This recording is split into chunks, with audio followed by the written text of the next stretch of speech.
Hopefully that just said this meeting is being recorded. Good evening and welcome to Know Before You Grow. I'm Dan Like. As always, thanks to Dave Alden and Sharon Kirk for putting this together. A few announcements before we get down to the meeting itself. Upcoming events, tomorrow at noon at Aqua's Cafe, we will meet to discuss Know Before You Grow and Petaluma Urban Chat. We have a couple of things that we're kind of planning longer term and would love to have anybody else who wants to be a part of this madhouse involved in that. Wednesday, March 9th, we have Lee Shaham, founder and director of the Vision Zero Network, to talk about reducing pedestrian and bicyclist injuries and deaths.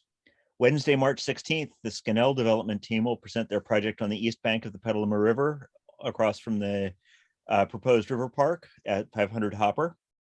On Wednesday, March 23rd, Michael McGinn, CEO of America Walks, will talk about the value of walking and how to encourage walkability. On Wednesday, April 13th, Eddie Cummins, the recently arrived SMART general manager, will talk about the shared future of SMART in Petaluma. That should be fun. Wednesday, April 27th, Bay Area housing specialists Jane Lynn and Andy Fryman will talk about the missing middle housing and how to add needed housing without disrupting existing neighborhoods. We have been Zoom bombed before and we will be Zoom bombed again. So if we get Zoom bombed, I will mute everybody and try to kick out the offenders. If you get accidentally booted out, please rejoin. There are various, I haven't gone through the list to welcome any dignitaries, but there are various people on this, usually who are subject to the Brown Act and Sunshine Laws. If you see people who have elected or appointed positions and wonder why they're not piping in, that could very well be why. They could be avoiding serial meetings. We'll do the usual thing of keeping the side chat open, and I will collect questions and introduce them at a later date as we get to the end of the meeting. And I also wanted to note that I'm going to throw a link to Catherine Reinhardt's article on the industrial history of this property. And I found it interesting reading, and I'll throw that in the chat, and Sharon will probably toss it up later on the website when we put this whole recording up. With that, I am going to turn this conversation over to Barry Long of CEO of Urban Design Associates. Barry, the floor is yours. Thank you very much, Dan. And let me see if I can share my screen. Hopefully this will work. And I'm going to do that. And then I'm going to reshare. Okay, can everybody see the cover slide for our deck? Yes. Yes. Gorgeous. Okay, terrific. Well, first, we'd like to thank Know Before You Grow for inviting us to make a presentation this evening. We know you have a packed agenda, and we really appreciate the opportunity to share before we submitted an application. As Keith said, we're looking at a probably late March or April timeframe for that right now. And I am Barry Long, principal with Urban Design Associates, maybe better known these days as UDA. So this evening, we're going to go over the proponents for the project, the setting, steps in the process, some of the challenges that we know we face, and then the vision. Oh, there we go. So the landowners are Lynn Marine, and the company is going strong, but their downtown Petaluma property is now surplus. The owners care very much about Petaluma, and they like to see their property be developed in a way that's consistent with the city's specific plan. And they are selling the property. They're not going to be involved with the development. We want to be clear about that, but they're listed as the landowner. So the team from Urban Mixed approached the owners, as did other developers, and Urban Mix was chosen by the Lynn's as their preferred developer. They're a privately held Bay Area company, real estate company that develops desirable mixed use and mixed income neighborhoods. And they're also currently working on a mixed income neighborhood in Santa Rosa with Mid-Penn Housing.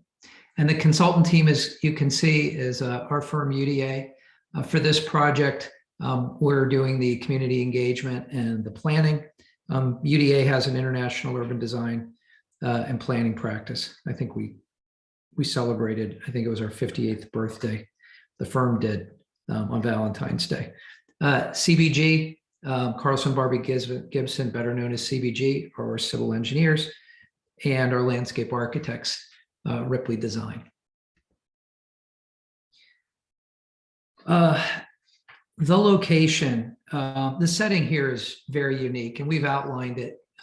Here you can see in purple on the historic map of downtown Petaluma. We're across the drawbridge here from the warehouse district. We are bordering the Petaluma River, McNear Canal, and D Street. We're adjacent to the parks, and we're accessed via the Copeland Street extension, which you can see right here in this landform drawing. So the site is interesting. It has a wishbone shape, which is separate from the city's street grid pattern. So we have a very traditional street grid just up D Street in the neighborhoods. The plan for across D Street is a grid, but our site is a wishbone. And it's going to be split into two sites when the Copeland Street extension is formalized. Copeland comes into a city parking lot today here off of D Street, and this is the drawbridge in the Petaluma River, just for reference. But this section of Copeland's not formalized. When it is, we'll have a dog leg, and we'll have this other site that is the beginning of the McNear Peninsula. But the whole site really is defined by, and it's shown clearly here, the Petaluma River, and then the McNear Canal, which was made by humans. That really forms the landform, and it's what makes it so unusual. The site, you can see, looking back at the warehouse district, the disturbance from the oyster crushing operation on site in this area. And this is the Copeland Street extension.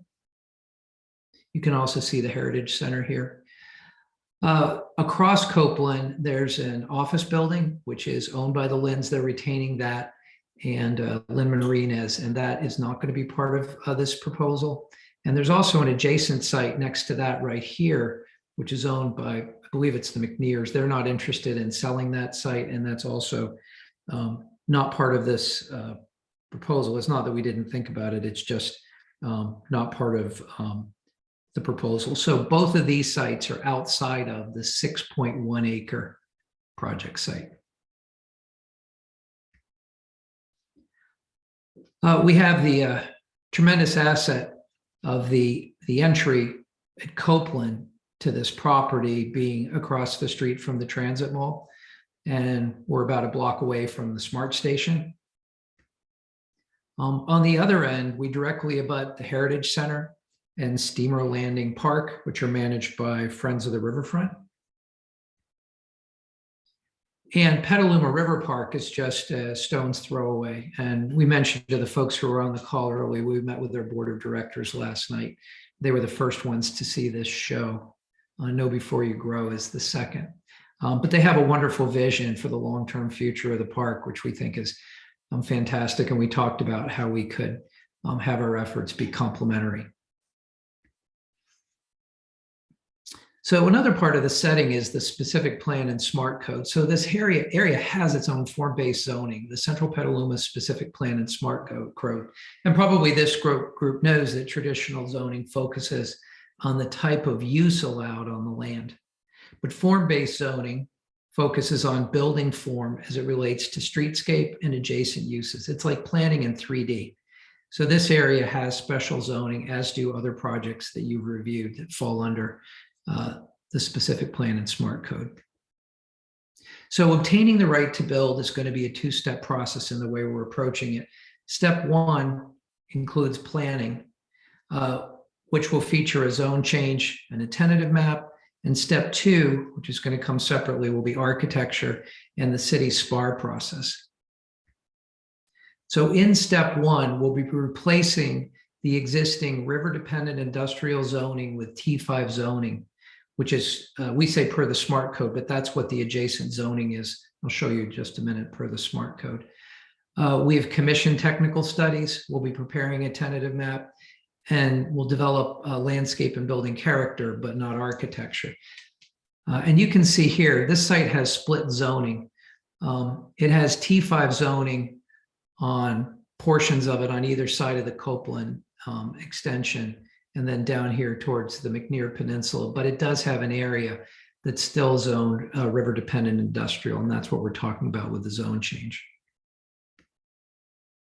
Architecture design and approval will follow as a separate process with its own public meetings, but in discussions with the city, they have asked that we show the intended architectural character as part of step one. We believe that's important too, so we intend to do that. But architecture is going to come back as a separate process, and you'll get another bite at the apple. So there are a number of challenges. I think they're pretty well known to building in the Central Riverfront. Walkability and bikeability is a key one. There's an awful lot of friction today. The desire to activate D Street with shop fronts is a challenge, just given what's happened to in-person retail, even just over the last 2 years. Vehicle congestion along D Street, more simply put, traffic is a challenge. Adapting to sea level rise is a critical challenge. The integration of affordable housing and access to the riverfront, steamer landing park, Petaluma River Park. These are all things that have to be integrated into the plan. And there's others. The list is probably too long to put on just one slide.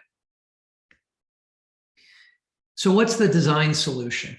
We believe the solution is the integration of smart growth principles as we create an activated waterfront destination. And we say activated waterfront, the Petaluma River here is really something in this area which is not activated because it's not accessible. And we're really keying on that. So we like to say that it all starts with walkability, or with mobility. And this is the foundation of our planning approach. So for most of us, there's a relationship between trip length and the mode we choose for transportation. So we did this diagram to explain what we're talking about, but for the shortest trips, if the infrastructure accommodates it, we would walk and roll, or maybe if we're a little bit younger, use scooter or skate, or hopefully we're all still biking. But we want to be able to accommodate and incentivize these modes for the shortest trips. For intermediate trips, we may use a shuttle, or we may use bus or commuter rail. And if that's not going where we plan to go, then we may use ride hailing. And only for the longest trip should we be using a personal vehicle. So to incentivize these modes and discourage single occupancy vehicle use, our strategy is to facilitate actually many modes, but make sure that we're accommodating the ones that we want people to use. And we're always thinking about creating equally safe and pleasant experiences en route to nearby destinations, because if they're not, folks are not going to use the modes that we would like them to use. So that's a key part of our thinking. So walkability is the key, and this is an illustration that highlights the walkability that's planned right now at a conceptual level, and it's like a spider web throughout the site. So we have a little key up here, but I'll just walk you through the various elements. So we have the existing Riverfront Trail, which wraps around the McNear Canal, and that's on city property. That's going to be complemented by a new 10-foot wide multi-purpose trail that runs down the Petaluma River in the area, which is currently inaccessible. It'll go from D Street, which is here just for orientation. This is D Street, Petaluma River, McNear Canal. And it'll take you all the way down the riverfront to the Heritage Center and to eventually just past that, Petaluma River Park. We have a secondary network, which is internal to the site, but still publicly accessible, of sidewalks, which are like a spider web throughout the site to create internal connectivity. We also have connections down to the waterfront, where we'll have waterfront access. Along D Street, we have not only improved sidewalks, but a new class 4 bike lane. This is an idea that the city encouraged us to look at that. Well, it's really, I should be more succinct. It's part of their planning strategy for D Street beyond what was shown in the original specific plan. But a class 4 bike lane is elevated above the curb. It's planned in front of the Haystack project, which is across the street. And so we've adopted it into our street section to complement that on our D Street frontage. And then on D Street, not only do we have the sidewalk, but we also have a terrace level, which I'll show you in a few minutes. This is a second level, which is anticipated in the specific plan, and it provides direct access into our commercial uses along D. We've also flagged 2 key points. You may be familiar at the Copeland Street extension today with where the boat is, which is the signage for the Heritage Center and Steamer Landing Park, kind of directs you out along the trail. We envision a second and new gateway at D Street when you turn onto the multipurpose trail by where the Oyster Shed building is, and we'll talk about that a little more in a few minutes. But we think this is a great place for gateway signage to supplement what's already there. And the signage that's there could probably use some amping up because it doesn't really talk or speak at all to the Petaluma River Park, which is also accessed via the multipurpose trails. So to supplement walkability, and these things fit together like pieces, we have access and fire protection. So the ped and bike network is complemented by this network. And we were saying before the calls, we were trying to remember if we'd ever done a proposal that didn't have any streets, but there are no internal streets in this proposal, and there's no on-street parking. So Copeland is there today, and we may have 4 on-street parking spaces, maybe. D Street will not have on-street parking because of the new street cross-section that the city would like to see. But these lanes will facilitate access, service, and fire protection for residents, the Heritage Center, and the 2 parks. The small parking lot, which is owned by the city, will remain at the head of the McNear Canal. And there is a new small parking lot, smaller than that parking lot, which we've been discussing with the Heritage Center down by the Red Barn. And then this will also be a point where we have access to Petaluma River Park, and we're talking about that with them too. But of note, this is really kind of a European pattern. It's a little bit maybe unusual for Petaluma, but again, we're not in part of the grid. We're on this really quirky site. But what you don't get is long canyons down these lanes because they're so short and they're cranked everywhere. So it's really what we would call a European, more European pattern. It's crankety. It's not the American grid. There's going to be a wide range of housing opportunities and affordability. And for orientation, this is the drawbridge right here and D Street. So the plan features a mix of uses, as we said before. Along D Street, we have live-work units that line the street to support the city's activation goals. And that's here. We also have live-work units here facing the Oyster Shed building, that's our name for it, which is existing. That building will be home to recreation and commercial uses. We also have trails starting here, and this is where we're talking about the gateway along the riverfront, which will also provide public access to the riverfront. And we'll talk about in a little bit the quay, which is right here. It's about halfway down between D Street and the Heritage Center. This is something we're going to look at in another drawing. All of this is framed by a broad mix of housing opportunities and choices. The plan preserves the option, and we're showing it episodically here, but the plan preserves the option for 4 stories along D Street and 4th floor roof decks, optional if permitted by fire within the interior of the neighborhood. And we've illustrated that here too. That's still a discussion with the fire department. We've designed D Street so that fire access will work for 4 stories. We have 21 units in live-work buildings. We have 117 attached units. 7 7.5% of all of these units, which if you do the math is 132, will be affordable to low-income residents, and 7.5% will be moderate. And that's 15% affordable total. And these units will be peppered throughout all of the unit types. So what does that mean? It means, well, first of all, we should just tell you, we have about, because the site is so quirky, we don't have one unit type. We actually have about 7 different building types that are incorporated within the plan. So there's a wide variety of units, but that affordability is planned to be peppered equally throughout. And we have up to a dozen ADUs integrated, and those two are peppered throughout. So if you do the math on the 111 attached units, that's at about 10%. The ADUs are going to start at around 300 to 350 square feet, and our units are going to be approximately 1348 to 1998 square feet, but there's a wide range of sizes within that. Adaptability.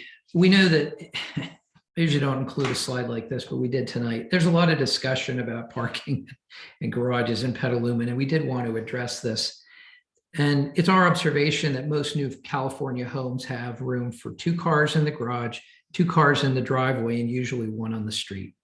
And that's, we know because, and especially me, I work primarily in California, but even in urban locations, we often see 2 cars in the garage and 1 in the street. And our plan is different. There's no on-street parking internal to the project, again, because we don't have any streets.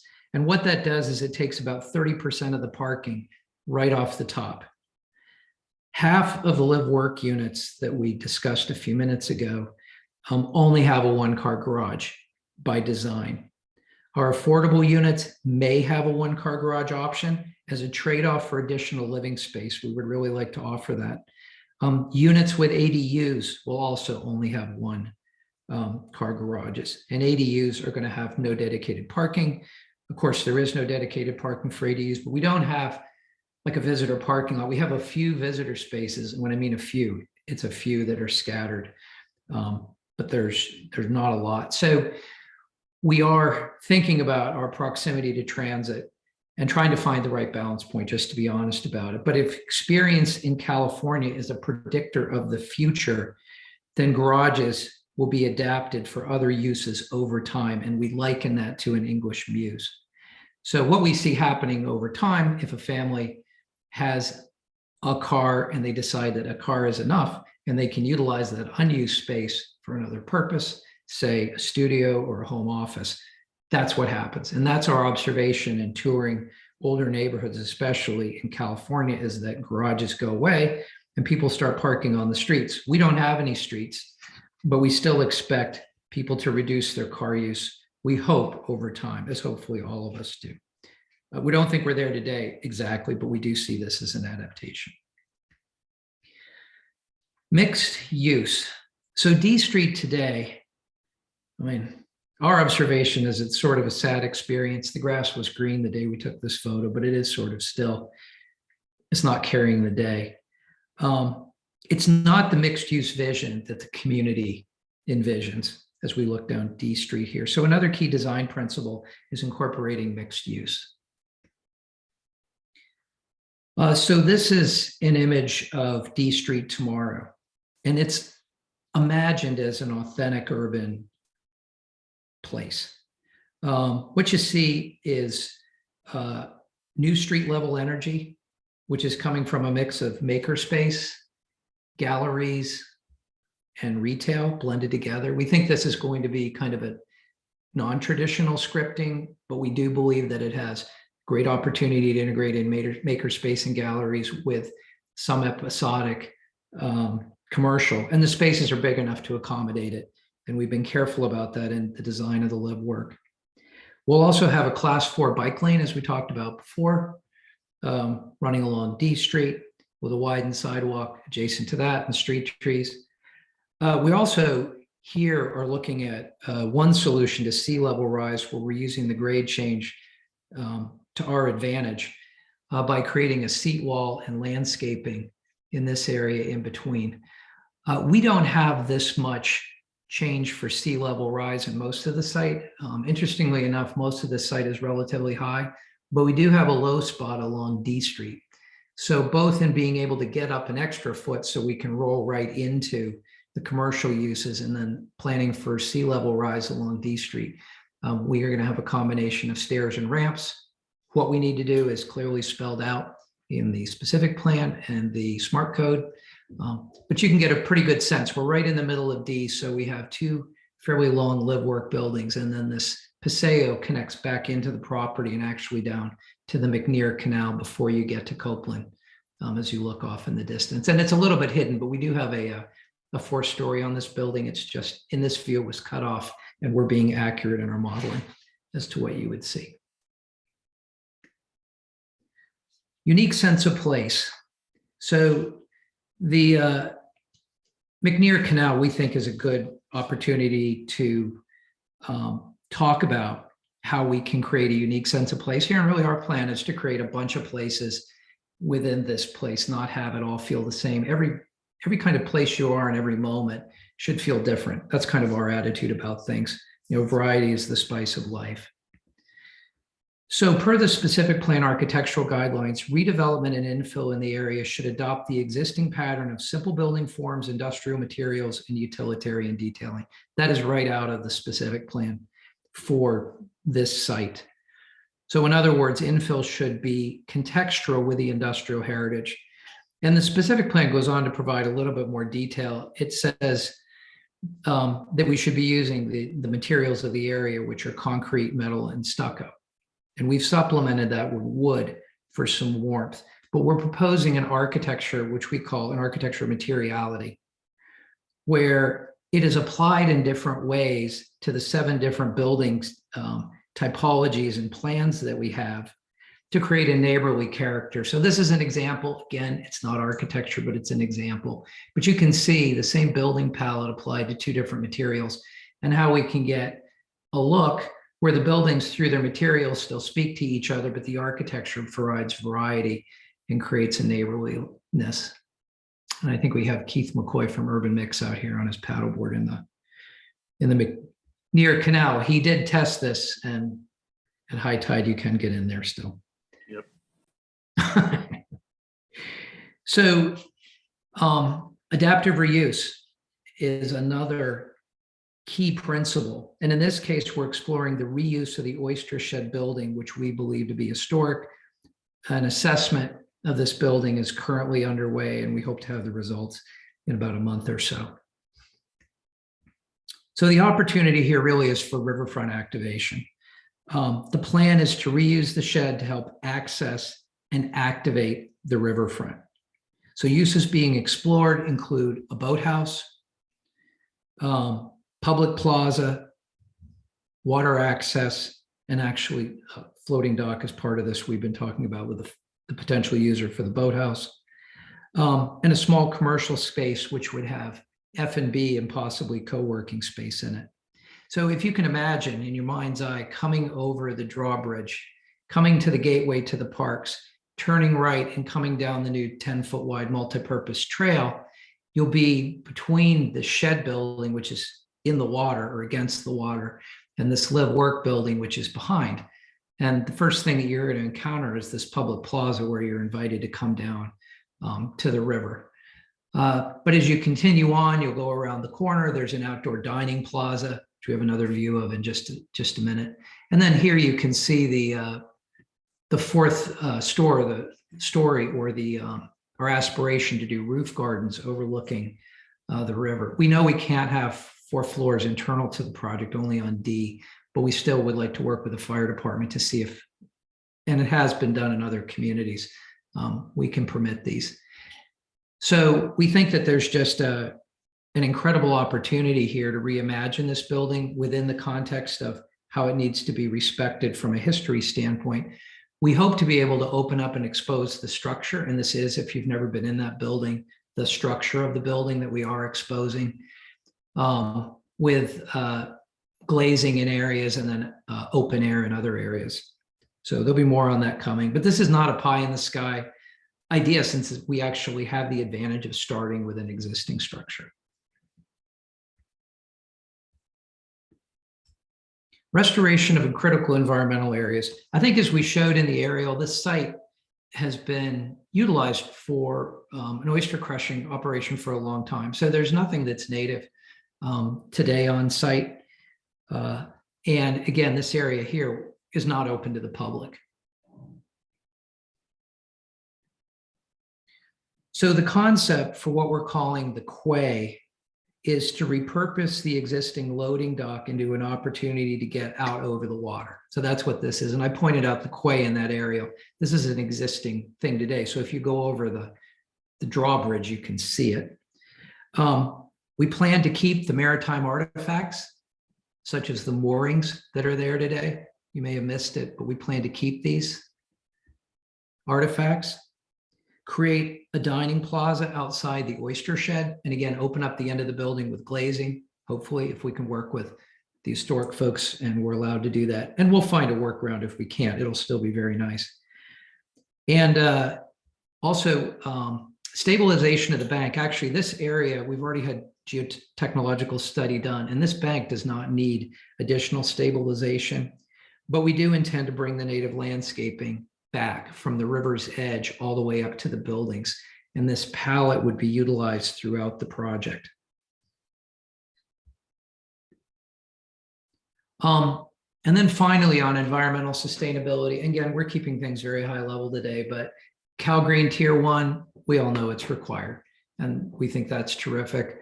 In addition, we intend to recycle the metal warehouses, not the one we were just looking at. There's two other ones which are newer, but they lend themselves to recycling.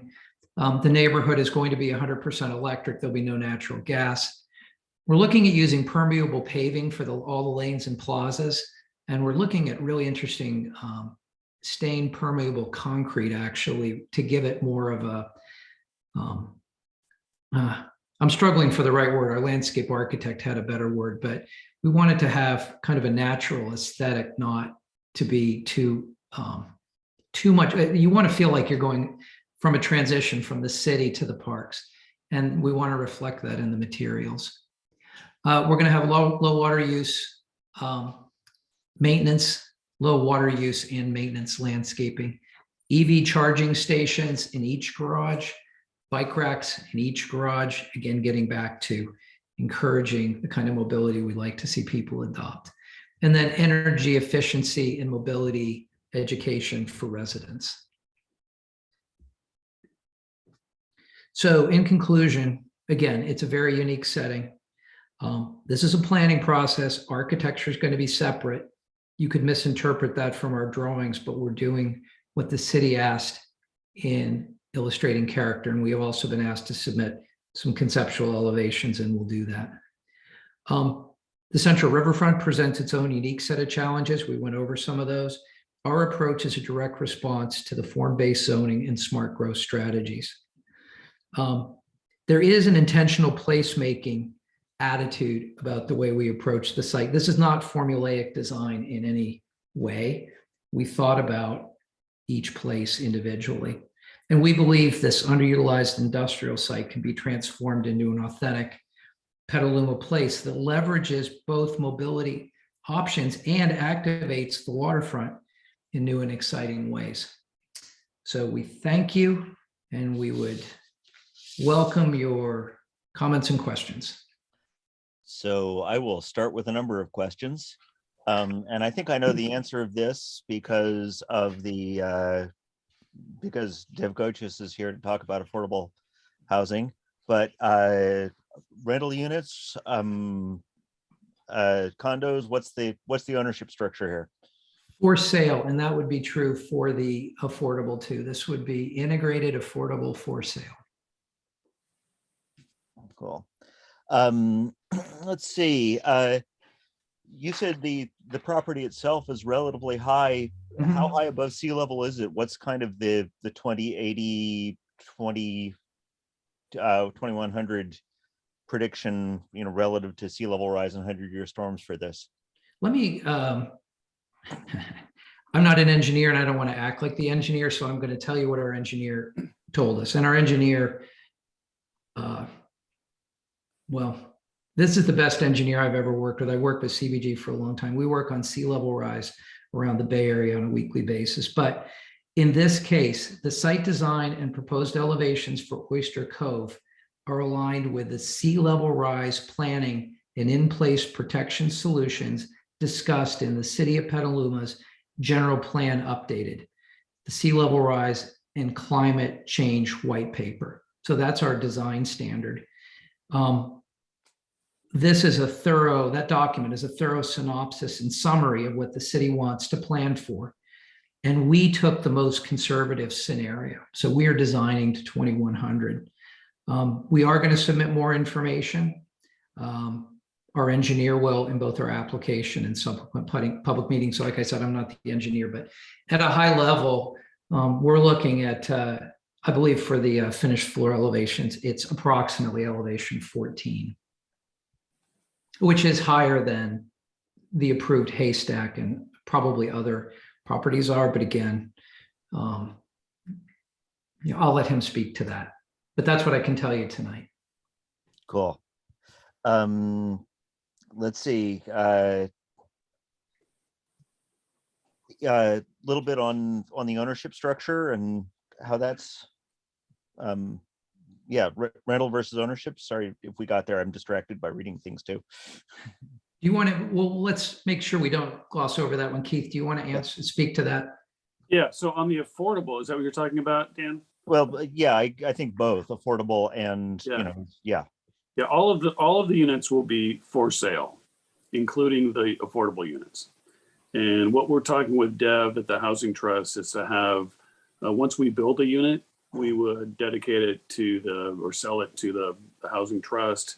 They would own the underlying land, hold it in perpetuity, and they would administer future sales of that property ongoing.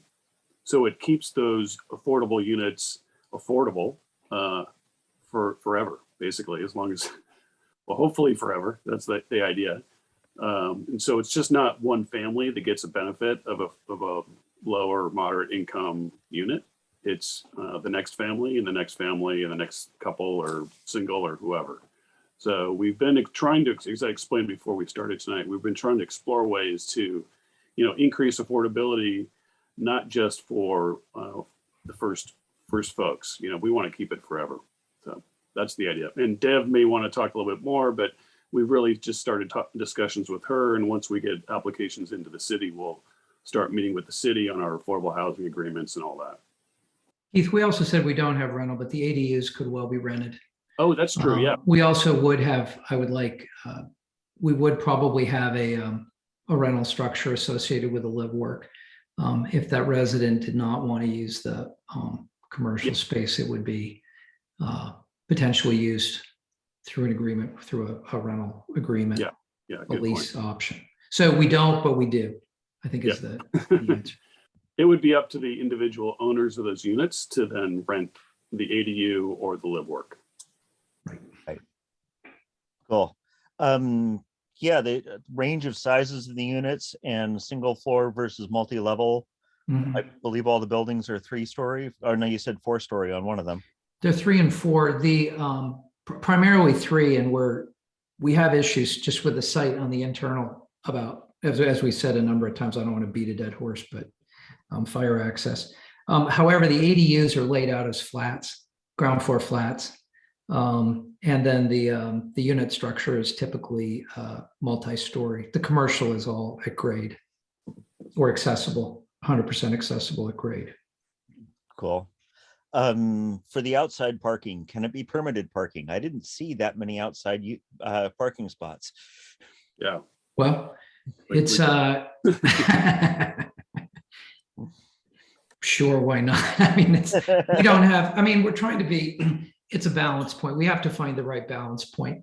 And I've gotten bruised on both sides from homeowners who said, we've underparked, you've underparked our community, from the residents who move into a new neighborhood. And then on the other side for trying to cut it down as much as possible. But we're trying to find the happy medium here, but we're not providing a lot of dedicated, in fact, commercial has accessible parking associated with it, and just just what will be required by the code.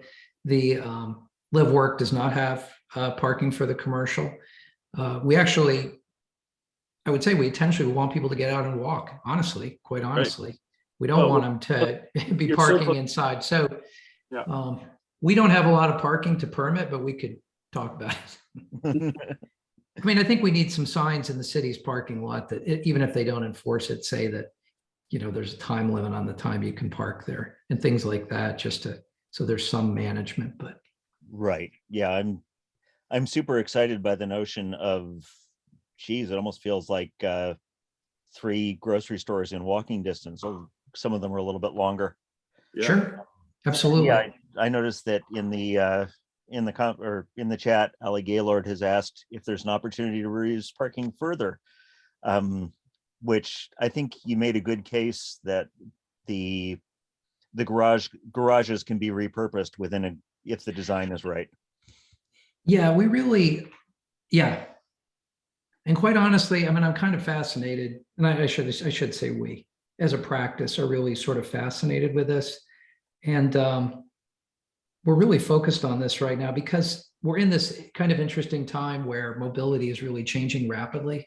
And it has in the 30 years I've been practicing as an urban designer and with a background as a licensed architect. But it's kind of a fascinating thing. And folks do make a choice at some point, maybe to use our garage for something else. Maybe your storage goes away or goes someplace else. But and we think this would be a great location for that. But we're also sensitive to not under parking it on day one. So we're trying to find a balance. Mm-hmm. I'm noticing a number of comments or questions about photovoltaics on the roofs. And I also wanted to ask, just because I think Petaluma's second permitted living roof structure. I love the idea of rooftop gardens. How are you going to irrigate them? Mm-hmm. Well, we're going to have very, very low water use plants. But that's interesting because we have been talking with our landscape architect about a pallet for the roofs.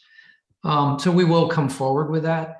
The solar, it doesn't really show well, but we have solar on all the roofs. That's just part of, I mean, it's part of Cal Green. It's difficult to see, but we have flat roofs and we have solar on all the roofs.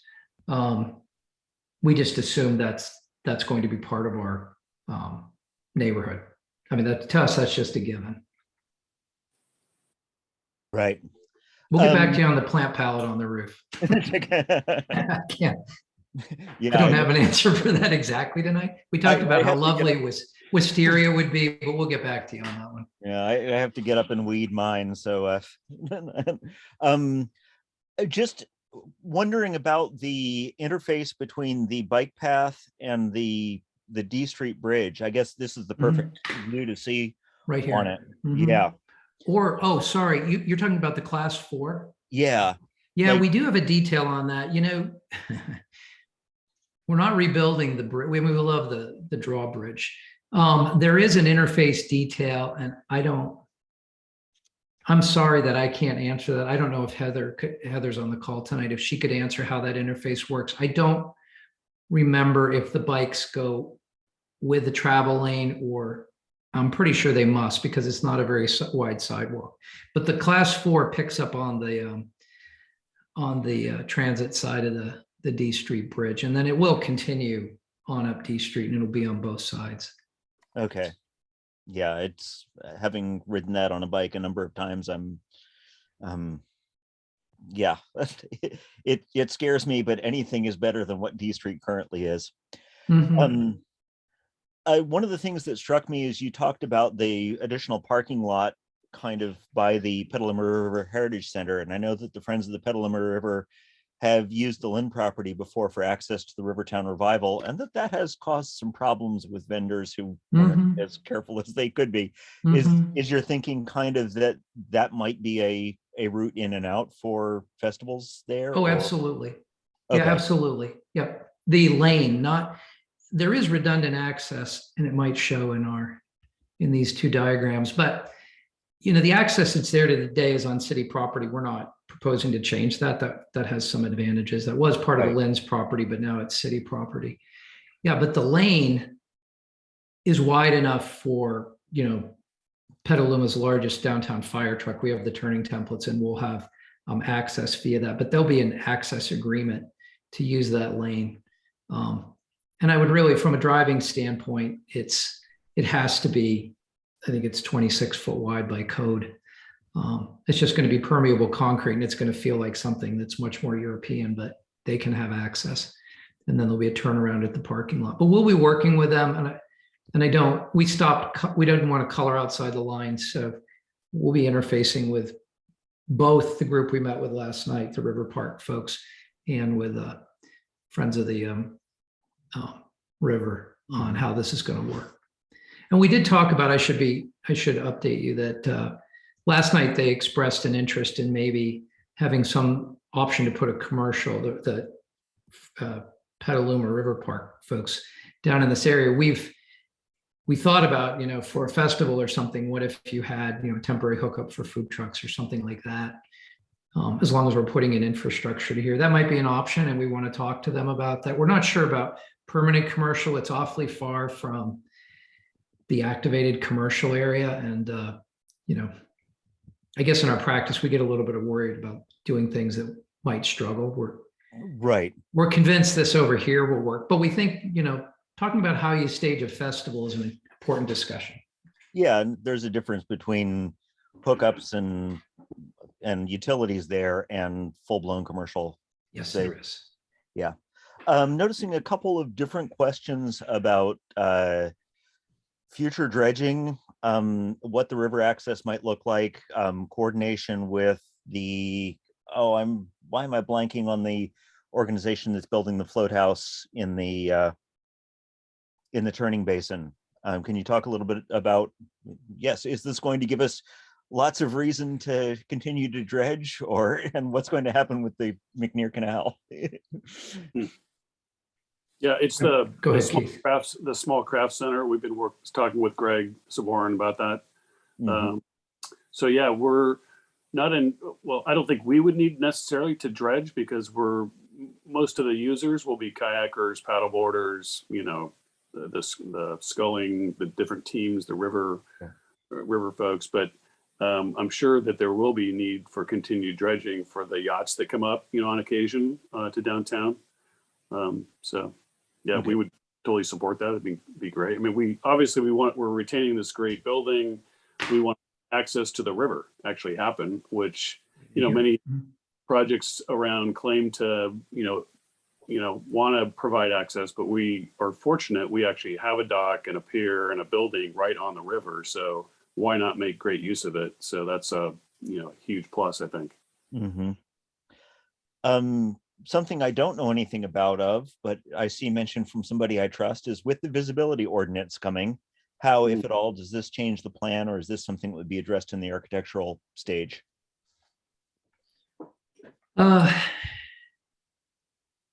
Probably not ready to answer tonight.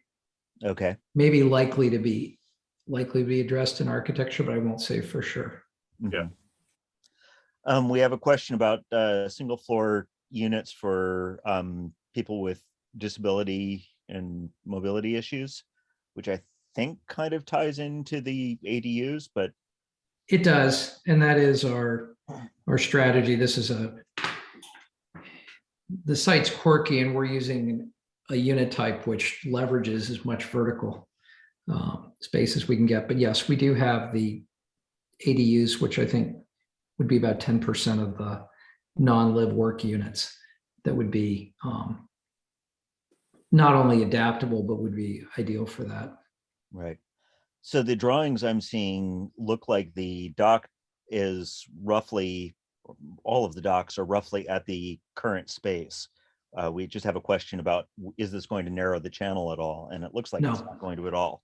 No, we're just illustrating what's already there. Cool. So the quay, I talked about that before, but the quay is right here. We were standing right here in one view. So that's the quay. You can see the moorings are going to stay. And this is the edge of the existing dock.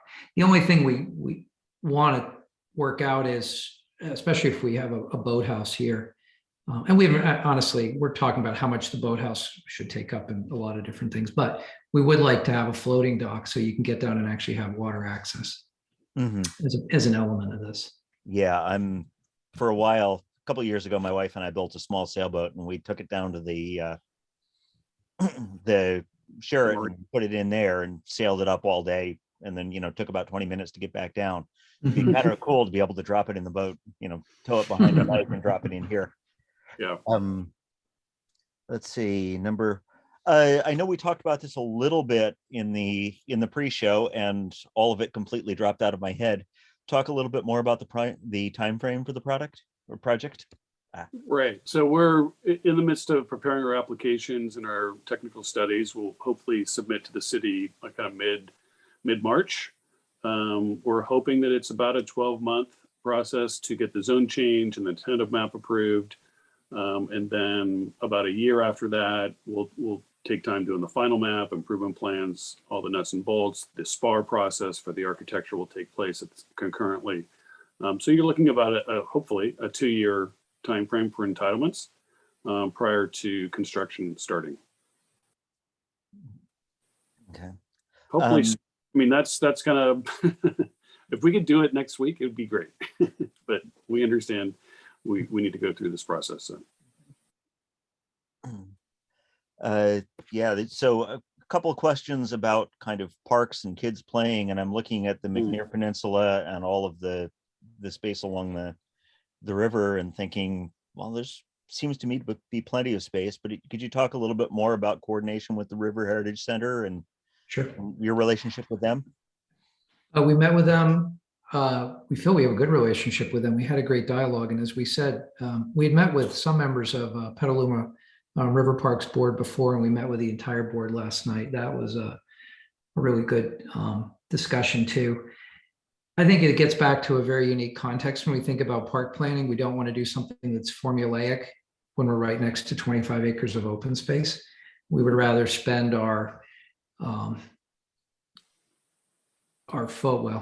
we'd rather focus on creating like the right experience. So the idea of creating a gateway and helping you get to the parks is a huge issue. The idea of creating a civic amenity, the idea of activating the waterfront. I mean, so often we get a waterfront where maybe you get a trail and a bench. And I don't want to say that it's boring, but it could be more. And so we're really thinking about the experience that gets you to that incredible, unique amenity, which is right here, And so we're not proposing within the footprint sort of formulaic, what you might think of as formulaic parks. I know I grew up in upstate New York and in Cornell's Lab of Ornithology, and was in my backyard. That's really where I grew up, in the Lab of Ornithology. We did not have anywhere to play. That was called the woods. And I think there's a really unique, I mean, where do you get that in downtown Petaluma? It's just unbelievable. So that's kind of how we're thinking about it. It's not very formulaic, but that's our thought. Right. What's the will the road out be signalized, or is that so there will be a traffic? There will be a light. Yeah. Okay. All of the just so you know, Dan, all of the projects, the Haystack and the downtown plan, will all participate in putting a street light intersection there. Okay. And we also should say that we are making improvements to D Street frontage that should help. We're not going to say we're going to eliminate the congestion. It will help with the congestion because we're reorganizing the way traffic is going to work, the way a turn lane will work. We're actually, the project is giving land for what we looked at down that D Street frontage. I don't know if this is. So part of this is the property today. So part of this we're carving out to improve D Street. And then we're pulling the buildings back and reconfiguring this. And the way we've got it, the buildings are 30 feet from the curb. That is absolutely the max that you can be per the fire code to have 4 stories. And we want to, again, preserve that opportunity. So we'll have the class 4 bike lane, but we also have a turn lane and then through traffic. And that's why we don't have any on-street parking. And these improvements would be done as part of the project. Cool. Well, I realize you're working to reduce congestion, but I'm also one of those curmudgeons who believes that the only real incremental cost drivers pay for driving is time and congestion. And if we don't give them time and congestion, we're just going to get more driving. So, Well, that's why we're making it easier for bikes than it will be for cars, if we're being yes, honest about no, it. I'm looking. And we should say one of our technical studies is a traffic assessment. So there's more information to come on that too, about the performance of this related to the performance of D Street. Mm-hmm. So they had somewhere in here, and I'm trying to both pay attention and have a conversation and read the chat. There was question about speed limits, and it looks to me that even though you're going to provide enough width to get fire trucks in and out, the kind of the design notion of those roads is going to be very mixed use, and if cars are going 15 miles an hour, it will feel fast for the drivers. There's nowhere that's a block long where you could punch it. Don't think this is one plan where I would say, as a planner, speeding is not going to be a problem. And if there is, there'll be a speed bump or a traffic calming element, but we don't think that will be an issue here. It's meant to be a pedestrian friendly environment first. And this, and even in the way we're like, in the way that the paving material works, I mean, there's a lot of things in the cues, in the visual cues we're going to give you that says this is not a place that's for the car first and the pedestrian and bike second. Mm-hmm. That kind of Wooner feel of, it's going to be tactile. Yeah. We've got a couple of people continuing to kind of talk about the single level notion, which I think is you've got a mix of units, and people who want single level can buy single level, and it's also a matter of not in terms of individual open space. It's a matter of not creating a lot of sprawl for that isn't really going to be used, but make all of the open space communal open space. That's how this is planned. It is all communal open space. There is private open space associated with, an individual unit, but the site plan is shared open space. Right. I'm trying to, some of this I think gets into the architectural weeds. And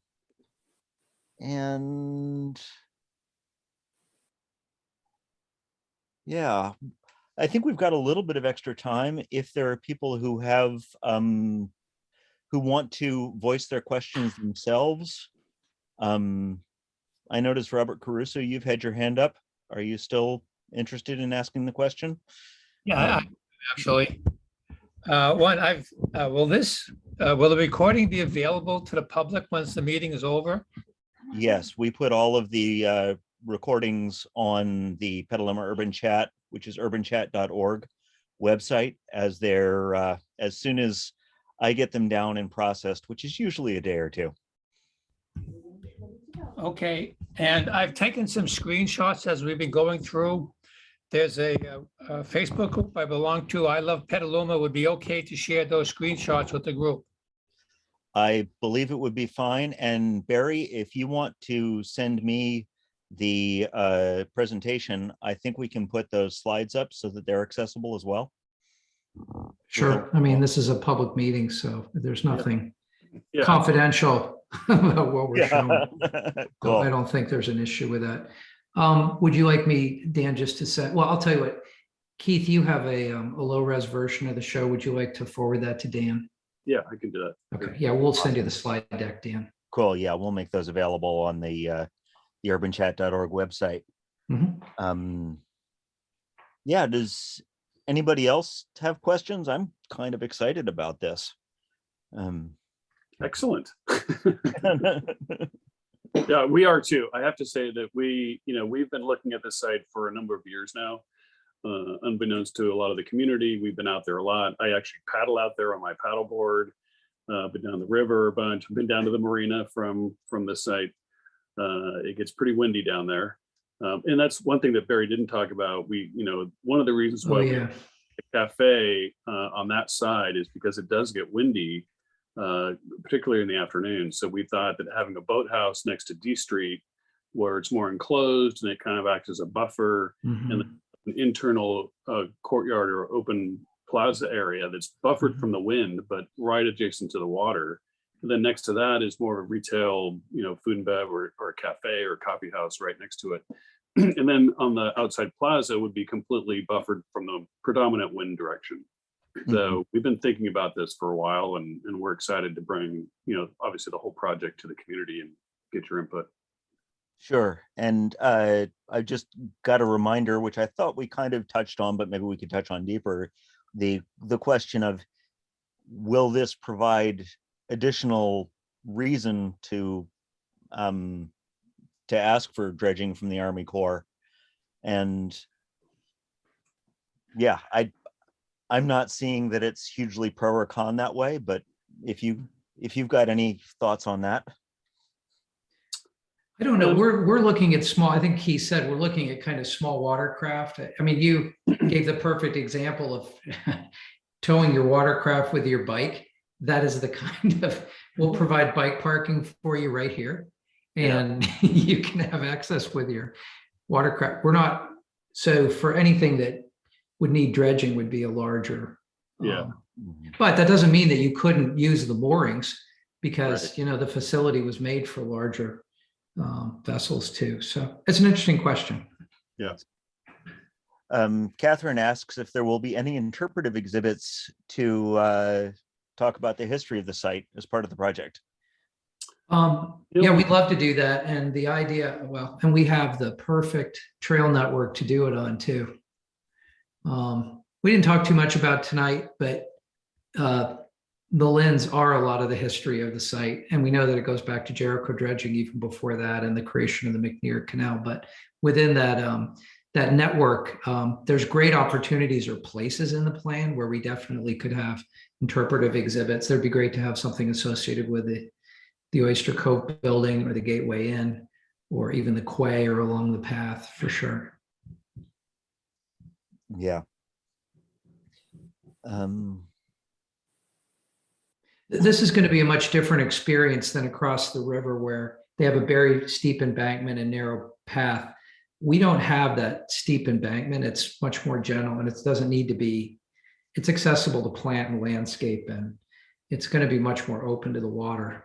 And we have a more generous public path too, not kind of a narrow path plus activation. So we have a little different, again, strategy. When I walk downtown, I often or occasionally will wend my way up the muddy bank onto that and then along the path, and it's kind of, Greg notes that dredging is a federal issue and the boating uses would not materially affect the need for dredging in the Army Corps' eyes, and that kind of makes sense to me.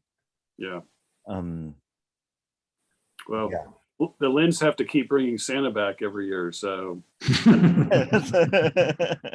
I was very fortunate to be on the boat this year, and it was a lot of fun. And that's an amazing community kind of get together, and to see all the kids on the shore, and and I got a little plug from Santa, so I got to get my list in there early, so it was good. Excellent. Yeah. I have frozen my butt off out there a couple times waiting for that to happen. Yeah. Cool. And we seem to have a little bit more enthusiasm about this project than we do about many coming in through the chat transcript. I'm excited. Well, we appreciate that.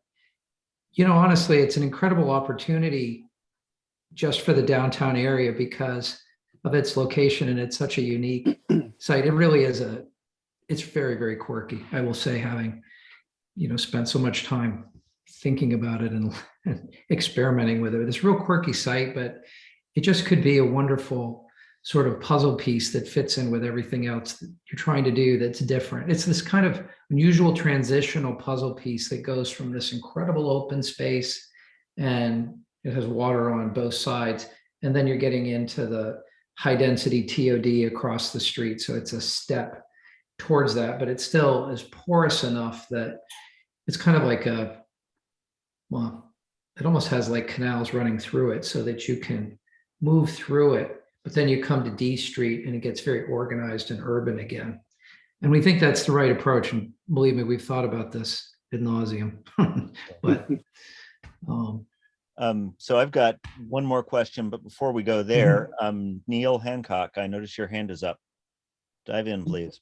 Yes, hi. I mean, so yes, it's very, very intriguing. And the situation, I mean, I think you're doing something amazing with it. I'm definitely a cyclist, but I've lived in big cities, London. I've lived in other places where parking is a real issue. And unless, bringing up that question earlier, unless, you know, there's that time and convenience for transiting in the place, but really until parking has a financial component to it, you know, either that you've got to pay for a permit of some sort. Right now, everybody considers it by right in some way. And when they don't get it, we've seen this in Katati, they kind of march on City Hall and demand that socialist experiments be stopped. But, I mean, I'm just saying, so then there's a lot of force back on the political side of things. But if the parking components could either be separated from the units and saleable as separately, it would then make them accessible to people who are really prepared to pay for it. And when somebody's looking at this, you know, and saying, well, should I use my bike? And boy, you know, I'm associated with or seen other places in Britain where the price of the parking is 15% of the actual total price, and they're saleable, you know. So people then look at it and say, well, gee, you know, that makes smart look really cheap, because as opposed to buying a parking space. So just to throw it out there that I don't think you've really got there. That's my point with the parking. Either permit parking or, and I know it's early stages, so I'm just, as a cyclist, I'm kind of throwing up this view of saying what I've heard from other people who are, you know, have difficulty getting on their cycles. So throwing it out there. Thank you very much. thank you. Well, we said before, the mobility is really changing, and we're still fascinated about and watching the effect of autonomous vehicles on city and the potential for things to change sort of radically over the next 10 years. And where I live is actually one of the major autonomous vehicle testing grounds. So we have them running all over our city, and it's changing. Yeah. So that's why and it gets back to this building type. I don't want to talk about it too much more, but adaptability over time so that unit types can change. What we don't want to build are too many dedicated parking structures that are not adaptable to something else. We want to do something that's an individual can make a decision and say, okay, we're done. Okay, we're going to live differently now. Okay, mobility has changed for us. And that's really kind of our approach to incentivize it and provide the opportunity to adapt. And it really goes back to way back to the English muse. And, you know, that used to be service for your horse, but over time they become these wonderful places as the places became more urbanized and mobility changed. And we think this place has the opportunity to do that. Well, just to reflect, having gone around some of the English mews in Kensington in England, those horse muses have been now turned, the bottom ones, back into parking spaces. Because somebody's prepared to pay $300,000 for them. So, I mean, I'm just saying that putting a pricing mechanism in there would be something that would then allow people to negotiate and view their options. And the other ones, you know, the train basically being cheap. That's what I'm really trying to figure out a way. So, but just that you're saying. We'll have the train in a few weeks. Mary Dooley's got her hand up. Or, well, I'm told that Mary does. I don't know how to do it electronically, but I do if she's. I didn't know I had my hand up, but I'm going, Ross. Thank you. Yes, I really appreciate the presentation. I understand that you're not talking about architecture, and when we see all the images, we can't help it. And there's a lot I like about the project, but I think a couple of comments that I've been going back and forth with the group on in chat is the experience of being actually in the spaces, like in the alleys, and what you see as you're looking down some of these areas that don't have any sort of view corridor to the open space. And it seems like it can be somewhat deadly inside there. And the other comment is the sort of consistent height. And maybe you could really max out at D Street and go for the full, whatever the maximum height is out there, so that you can Four play stories, around. yeah. Mhm. Four stories on D. So I'm sorry, it's not so much of a question as just a comment of how to make it livable from every aspect. You have a huge benefit of having the open space next door. That's everybody's open space. Right. That's nothing that this development did. I understand the access aspect is excellent. I love it along the river.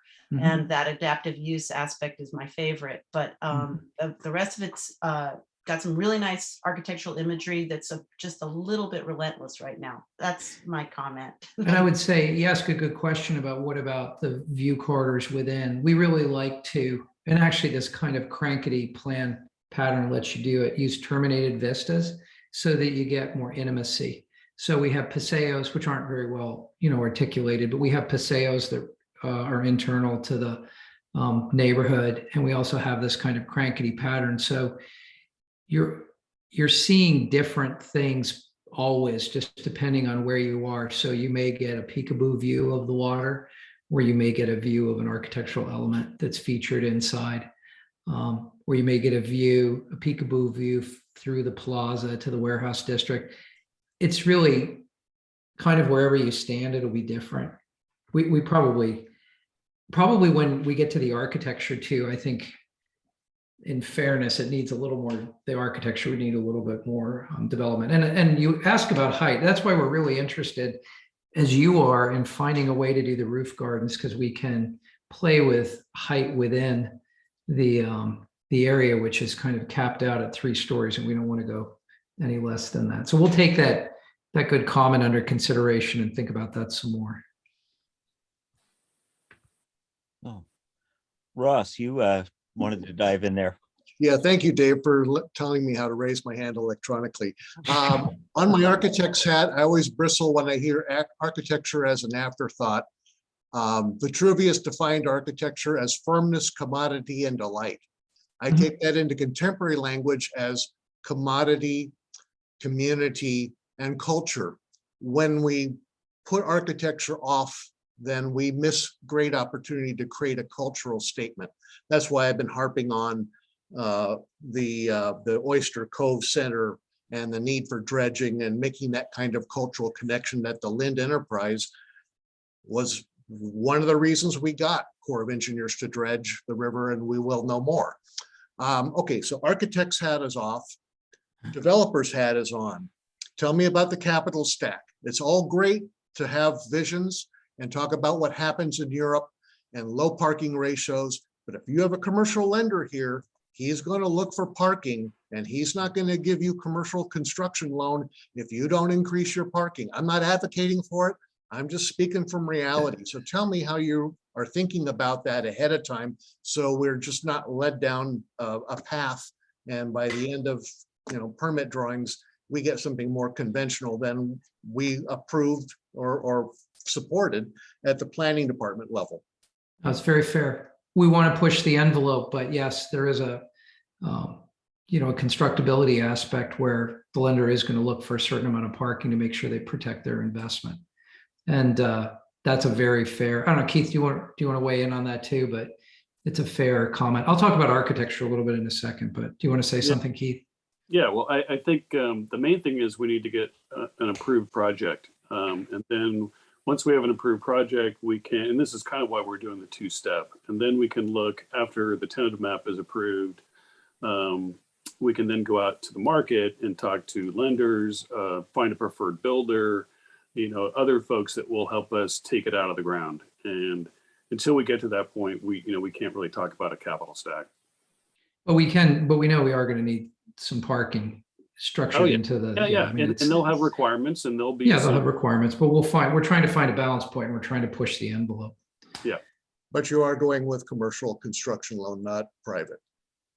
It could be both. It could be a difference. It could be a little bit different for the shed building, since that's commercial. Could be separate on the housing side. So again, we just want to make it flexible, but we can't really do anything without an approved project. And I would say about the architecture, we aren't going to just, we aren't going to phone it in on the architecture. We are going to provide building elevations as part of our submission package. We know that the facades of the buildings are going to be kept flexible enough from a programmatic standpoint inside. Yeah. That what we represent can be very close to the ultimate architecture. And our strategy, as we said before, we're using an architecture of materiality, really 4 primary materials used and expressed in different ways, where one could be repetitive, one could be eclectic, one could be more stately as it looks over the riverfront. This is a more mixed use elevation. So we will show you what the intent is. We're just not going to, we haven't done floor plans. These buildings are shells, but we're pretty confident that we, in the civic realm, which is where I think it's most important, the inside's up to the individual, but what we all see, we all care about, we'll be explicit about that. Yeah. But we should say that Barry's an architect, Scott's an architect. I come from a family of architects, my dad, my grandfather. So we have a lot. We have I'm a planner. I'm a planner. We have a lot of discussion around architecture, character, materials, color. All of that goes into our site planning. So we come from the area of building vertically, but we always start with the plan. We start with the civic spaces, the outdoor spaces, and we work from that angle. And then a completely unfair question, because it's all out of your control. But yeah, I noticed that you have the path heading down there and then kind of heading into what I guess is Shamrock Materials territory. Do you know anything about what that might connect to, or does that just drop onto Hopper and say, here you go? Well, ultimately it'll connect to Scanel. We're setting, I mean, that path does that today. So that's existing. And I mean, the city has the intent of connecting it down to Scanel, and it'll be wonderful when they do that. But cool. So we're preserving the opportunity. Excellent. Isn't that part of the Bay Area trail that goes around there? Because that's what I've seen on the signs in the parking lot. I think so. Yeah. Yeah. The Bay Trail. Yep. I'm not sure what this acronym means. Mary Jean Coons asks, is there any component of DEI in the planning? DEI? DEI in the planning. Diversity, equity, and inclusion. Oh, diversity, equity, inclusion. Well, I think it would start with our community engagement process, which, I mean, part of it is tonight. And I would say when we do, and we do run processes that are focused on that, that's where we start with community engagement. And then based on what we hear, like we're hearing tonight, but you know, we've had stakeholder meetings and we'll have a public meeting process going forward that'll be mandated. Then we'll begin to take the feedback and consider it how it can be integrated into the plan. But yes, I'm sorry if it wasn't the middle. I'm not in California in the moment. It's probably after midnight. So normally a normal hour, I'd be right on top of that, but sorry. Yeah, and I know you do have the large affordable component, which will be held in trust. We want it to be, and we want to do a new model for that, as we said, and we're really looking forward to figuring that out. Cool. Well, with that, I think we've covered quite a bit, and well, one more just popped in. On paths, will small electric vehicles be allowed? And I suspect that's going to be kind of consistent with whatever other rules on I would say on pedestrian areas are. We don't have any heartburn about that, but that's really the city's, that would be up to the city's rules about how those would be. And when you get to the parks, of course, they're going to have an opinion about it too. Yeah. Cool. Yeah, I thank you very, very much. We've taken up quite a bit of your time, and I really appreciate it. I'm excited by the vision I've seen and hope that we can figure out how to find money for that, money for developers. And with that, any final closing thoughts or words? No, we just- Go I'll ahead, send Keith. you a slide deck, Dan, tomorrow, so you can post it. The slide deck from tonight, I'll send it to you. Excellent. Oh, that's great. Fantastic. Thank you. Well, we'd really like to thank you and your colleagues. I mean, you haven't taken up our time. We've taken up yours, and we appreciate your patience tonight, but it's a lot to digest, and seeing it for the first time, I know you're going to have additional questions, and we'd be happy to Right. follow up if you have other things you like clarifications on. Wonderful. And we look forward to coming back. We're not going to punt on the architecture. We'll be back before you, I'm sure. Great. All Cool. right. Thank you very much. And for everybody who's asking, it takes a couple of hours for Zoom to process the video. And then, so I have to be up and awake for that to happen. Then I upload it to YouTube, and it takes a couple hours for YouTube to process the video. And after that, I send it off to Sharon, and Sharon will post a link on urbanchat.org. So sometime, maybe tomorrow, probably Friday, the link to the presentation will show up on urbanchat.org. Great. Cool. Cool. Thank you very much. Yeah, thank you, everyone. Thanks for your time. Cool. Good night, all. Good Okay, night. bye. Have a good evening.